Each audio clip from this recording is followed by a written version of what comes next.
सिवान ज़िला का सिसवन थाना जो कि हमेशा चर्चाओं का विषय बना रहता है, फिर से वही चर्चा का विषय इस थाने में देखा गया है। प्रतीत हो के भागर गांव में महंत हैं, उनके यहाँ कुछ आपसी रंजिश हो, कुछ मामला हुआ था जिसको लेकर के थाना प्रभारी के निर्देश पर एसआई सुरेंद्र प्रसाद यादव अपने दल बल के साथ वहाँ पे गए थे। और वहाँ पे जाने के बाद जैसा कि उनका आरोप है कि घात लगाए 50 से 60 व्यक्ति लाठी डंडे के साथ बैठे हुए थे और उनके गाड़ी पे पत्थर लाठी से हमला कर दिए, जिसमें वो घायल भी हुए हैं। और जिस प्रकार से आप देख रहे हैं कि गाड़ी भी क्षतिग्रस्त हुई है, गाड़ी भी टूटी हुई है। तो साफ तौर पे कहीं ना कहीं इस प्रदेश में कहा जाए या इस जिले में कहा जाए कि जबकि पुलिस से सुरक्षित नहीं है तो आम आदमी को क्या सुरक्षित रख पाएगी। अब मामला क्या है, दोनों पक्ष से जब बात करने पे मालूम चलेगा कि मामला क्या है। लेकिन एक पक्ष यानी कि पुलिस की तरफ से जो आरोप लगाए जा रहे हैं, इसमें साफ तौर पे सुरेंद्र प्रसाद यादव बता रहे हैं कि हमारे ऊपर लाठी डंडे से हमला किया गया और लाठी डंडे से हमले के बाद घायल किया गया, जिसका मैंने उपचार सिसवन रेफरल अस्पताल में कराया। वहीं आगे पुलिस की तरफ से इसमें कार्रवाई जो है, जैसा कि मालूम चल पा रहा है कि 30 लोगों के प्रति आवेदन एफआईआर जो है किया गया है और बाकी कुछ अज्ञात लोग हैं जिनको भी चिन्हित करके ये लोग उनके ऊपर भी एफआईआर करने का काम कर रहे हैं।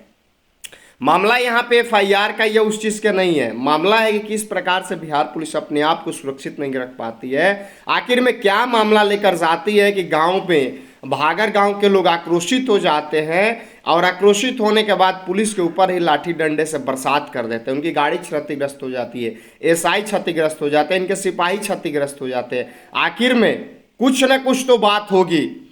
कुछ बात होने के बावजूद इस तरह से जो क्रियाकलाप भागर गांव में हुआ है वो सामने आया है। और रही बात जो झगड़ा है, दो पक्ष की झगड़ा थी जिसमें पुलिस अहम भूमिका निभा रही थी, लोगों को बचाने का काम कर रही थी, झगड़ा सुलझाने का काम कर रही थी, उसके बीच में वहाँ पे हमला हो जाता है पुलिस के ऊपर ही। पुलिस ही अपने आप को सुरक्षित नहीं कर पाते, ये ही स्थिति है बिहार की। 9:15 बजे जो है थाना जज हमको बोले कि भागर गांव में महंत के पत्नी जो है दूरभाष पर ऐसी सूचना दी है कि वहाँ के लोग जो है उसके घर पर ईंटा पत्थर गाली गलौज कर रहे हैं, आप जा कर के देख लीजिए। हम यहाँ से गए तो जैसे ही छट्टू यादव के घर के पास गए तो वहाँ पर करीब 50-60 की संख्या में कुछ सब पहले से माने इकट्ठा होकर के बैठे हुए थे। और जैसे ही हम पहुँचे एकाएक जो है उन लोग लाठी डंडा ईंटा पत्थर हम पर बरसाने लगा। गाड़ी को सब क्षतिग्रस्त कर दिया, शीशा तीसा सब फोड़ दिया। हम लोगों को जो है ईंटा पत्थर से जो है मारने लगा। हम लोग किसी किसी तरह से जान बचाकर वहाँ से भागे और भागे भागे जो है रेफरल हॉस्पिटल सिवान आए, सिसवन आए और वहाँ पर जो है हम लोग अपना इलाज करवाए। जब होश आवास हुआ तो फिर जो है हम लोग थाने पर आए। आपका नाम? सुरेंद्र प्रसाद यादव। किस पद पर हैं यहाँ पर? एएसआई के पद पर हैं।